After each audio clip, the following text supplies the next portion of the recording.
Increasing equality for parental leave is apparently a step backwards. Let's have a look. Hello everyone, Florian.heise here, and welcome to another episode of HeiseSays.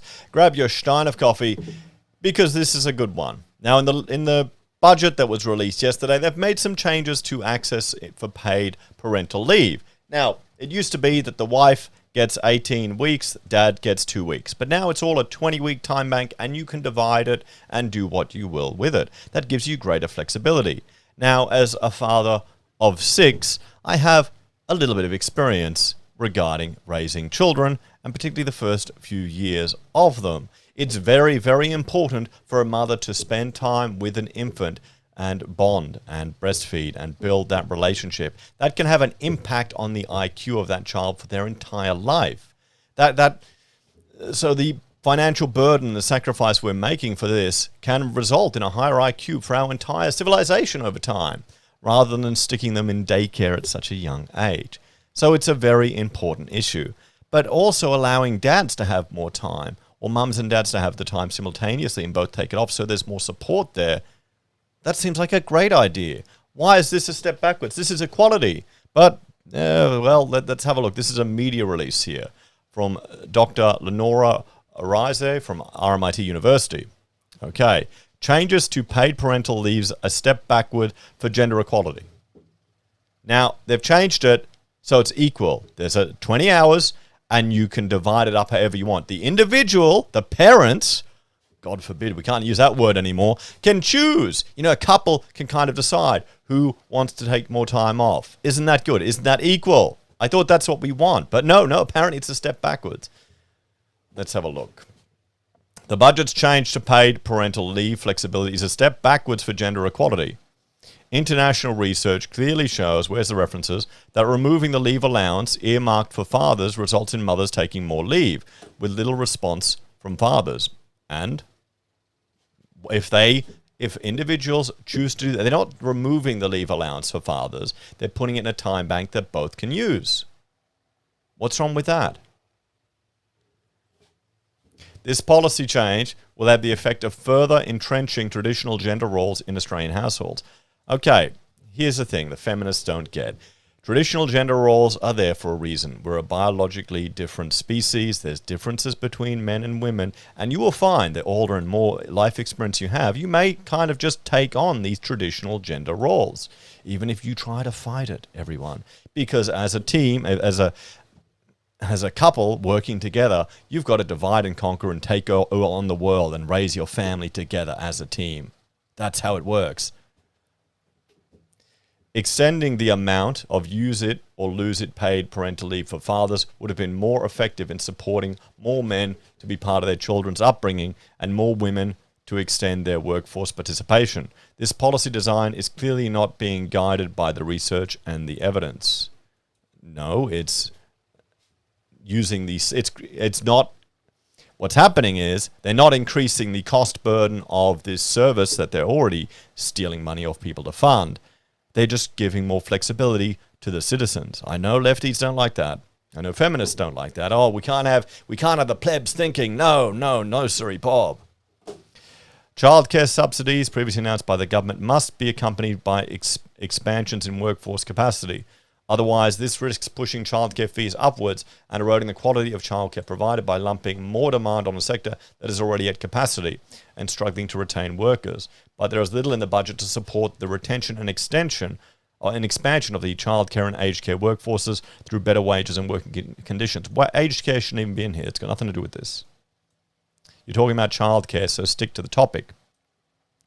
I agree here. There's too much government involvement in the entire sector. They need to, reduce the regulation of it. It's never going to happen because it's way too emotive. People use children as a way to manipulate you. We've got changes to the Building Code of Australia that limit window openings. So on a second-story window, you can only open it 10 centimeters because a kid might fall out. That came from research from a bunch of nurses looking at people falling out of beds in hospitals. And in our democratic system, it's not about the masses, it's about the most active activists influencing the system. They've now pushed this change, so you have to put little window locks in every window, so you can't even open your bloody window as much as you want in your own house. we're such a nanny state.